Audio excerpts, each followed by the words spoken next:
What's up, everyone? Age of Empires has such a wide range of different types of unique units with varying uses in the competitive meta. In this video, I want to break down what I think are the top 5 infantry unique units while also covering a few honorable mentions. Without further delay, let's get into it. Coming in at number 5, we have the Gulam.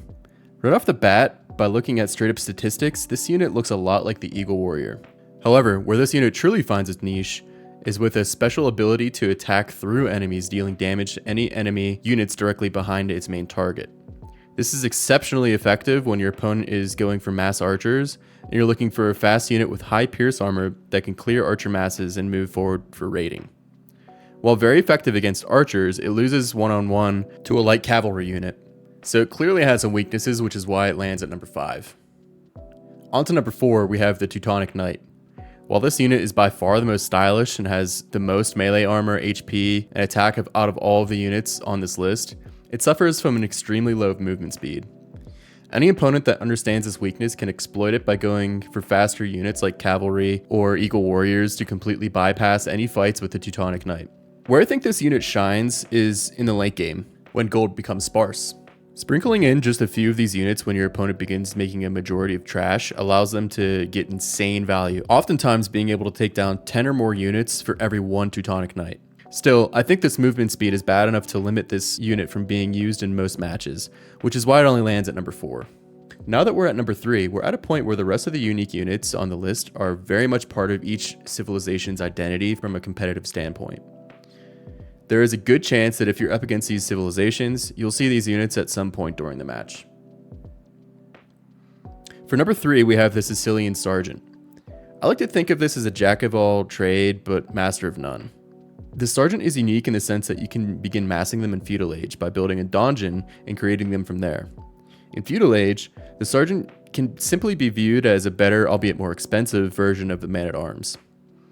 Upon hitting Castle Age, this unit gets some nice buffs to its total HP, attack, and armor, making it a very formidable unit to have massed upon immediately aging up. This unit has a very balanced mix of health, armor, and movement speed to make it a very versatile unit while also being able to construct donjons, which can allow you to snowball into a pretty decisive victory with them. At number 2, we have a unit that all archer civilizations fear, the Huskarl. Maybe a little bit more one-dimensional compared to a unit like the Sergeant, the Huskarl makes up for its weaknesses by being relatively cheap and having very fast creation speed from both castles and barracks once you research Anarchy. The Huskarl is amazing at shredding through large groups of archers, and it's also great for raiding by being able to tank the fire from town centers and castles better than any other infantry unit in the game. Before we get to the number 1 infantry unique unit, let's briefly touch on 3 other units that just don't quite make it onto the top 5. First, the Samurai is a counter unique unit. I know this is a tongue twister, but its bread and butter is taking on engagements against your opponent's unique units. However, it falls short in many instances when going up against anything that can micro away from it. While it's generally pretty solid all around, it does lose one-on-one to a fully upgraded generic champion, so there's certainly counters to it. Another honorable mention is the Jaguar Warrior. The Jaguar Warrior is an anti-infantry unit. The Jaguar Warrior benefits from bonus damage against all infantry units in the game, kind of similar to how the Samurai benefits from bonus damage against all unique units. The Jaguar Warrior will beat out all but the most powerful infantry units in the game, such as the Teutonic Knight, thanks to its melee armor and high attack, and the Japanese Samurai thanks to the bonus damage against unique units and faster attack speed. In situations where your opponent is creating large numbers of champions or halberdiers, the Jaguar Warrior is a great option. The last honorable mention we have on the list is the Throwing Axeman. I wanted to include at least one quote-unquote ranged infantry unit somewhere on this list, and I think the Throwing Axeman is probably the best on this subset. This unit is pretty tanky, it benefits from a decent amount of range when fully upgraded. This allows a Frank player some additional options on the battlefield to mix in with their knights considering they get cheap castles. Because they have range, they're useful in situations like destroying siege from behind the safety of their own walls.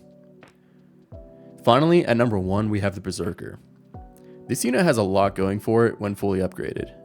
Between healing 40 HP per minute and the upgrade Chieftains, which gives some decent bonus damage against cavalry units, it does take a little while to reach its full potential in a game. However, when it gets fully upgraded, you have very fast moving units that can surprisingly take on cavalry quite well, shred through trash units, and raid your opponent's economy. Really, the only bottleneck for this unit is the requirement of being created at a castle, unlike the Goth's Huscarl and Sicilian Sergeant. Nonetheless, if stone and castles aren't really an issue for you, this unit is a no-brainer for any Vikings player. Well guys, that's all I have for this video. If you'd like to see more content like this, please drop a like in the video. I'm still a small content creator, and any interaction with this video goes a long way for the YouTube algorithm. If you think I left out a unit that deserves to be on this list, be sure to let me know down in the comments. I'd be very curious to see what other people might think about this topic. Alright, that's it. Peace out.